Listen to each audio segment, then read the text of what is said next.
આજથી કદાચ 2 વર્ષ પહેલાંની વાત છે, જ્યારે કોલેજ કરવા નવા શહેરમાં જવાનું હતું. જતાં પહેલાં તો લાગતું હતું બધું આરામથી મેનેજ થઈ જશે, પણ એવું ક્યાં ખબર હતી કે એકલા હાથે બધું મેનેજ કરવું આસાન નથી.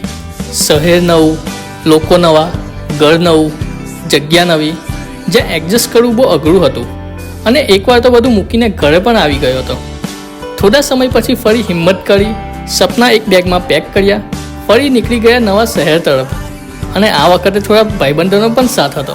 પણ મુશ્કેલી તો એ હતી કે મારું રહેવાનું ભાઈબંધોથી થોડું દૂર હતું. રોજ કોલેજ સાથે જતા, જોડે જમતા, પણ કહેવાય ને, ભાઈબંધો જોડે રહેવાનું ના હોય તો વાઇબ જ ના આવે. હવે વાઇબ તો જોવે એવી નથી જ, તો પણ થોડું એડજસ્ટ કરી લીધું. આખો દિવસ તો કોલેજમાં જ જતો અને વધેલો ટાઈમ પણ ભાઈબંધની રૂમ પર કાઢતો. ત્યાંથી જ એક સ્ટોરી ચાલુ થઈ. કોઈ લવ સ્ટોરી નહીં, પણ પાક્કી યારીની સ્ટોરી અને એક ઘરની સ્ટોરી. જીતુ. મને આજે પણ યાદ છે, દિવાળીનો ટાઈમ હતો અને હું મારી જૂની રૂમ છોડીને દોસ્તોના ઘરમાં શિફ્ટ થયો હતો. હા, એ જ જીતુમાં. આ હતું તો બસ એક ઘર જ, પણ આમાં એવી કિંમતી યાદો છે જે જિંદગીમાં નહીં ભૂલાય.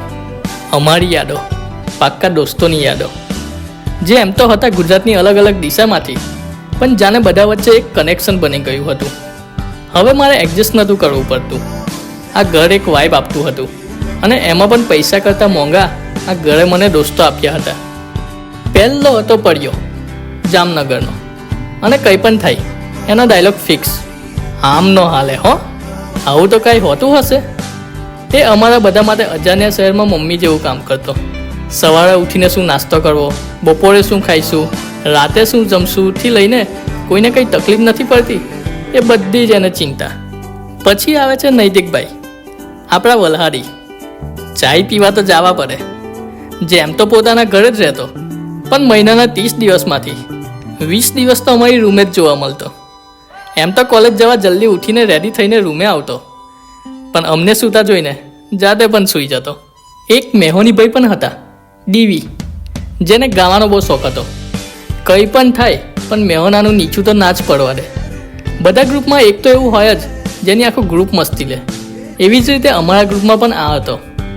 એ વાત અલગ છે કે અમુક વાર સિરિયસ થઈ જતો, પણ કોઈ દિવસ મન પર ના લે. એવું નથી કે રૂમમાં ખાલી વિચિત્ર લોકો જ રહેતા.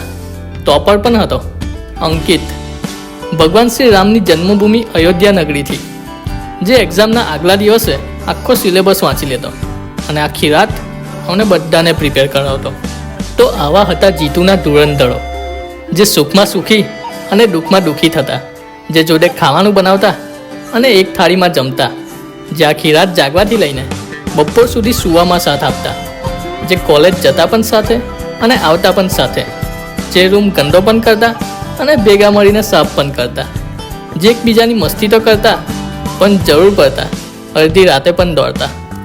આ ખાલી એક રેન્ટલ હાઉસ નહોતું, આ એક ઘર બની ગયું હતું, જ્યાં પોતાના લોકો જેવું લાગતું હતું. પણ કહેવાય છે ને, સમય એક જગ્યાએ ઊભો નથી રહેતો, સમય સાથે આગળ વધવું જ પડે છે. એવી જ રીતે કોલેજ પતી ગઈ. જીતુના મેમ્બર્સ એક પછી એક જતા રહ્યા. ગુજરાતની અલગ અલગ દિશામાંથી આવેલા પાછા પોતાની દિશા તરફ ફરવા લાગ્યા. બધાએ પોતાનો સામાન પેક કર્યો અને જીતુ ખાલી થવા લાગ્યો. એક પછી એક બધા જતા રહ્યા અને ફાઇનલી જીતુને તાળું વાગી ગયું. જીતુએ બહુ બધી મેમરીઝ આપી છે જે જિંદગીભર નહીં ભૂલાય. જીતુ તો છૂટી ગયું, પણ એની ચાવી આજે પણ સાથે છે. It was not just a rental house. It was a place where we spent golden time of our life. Jitu.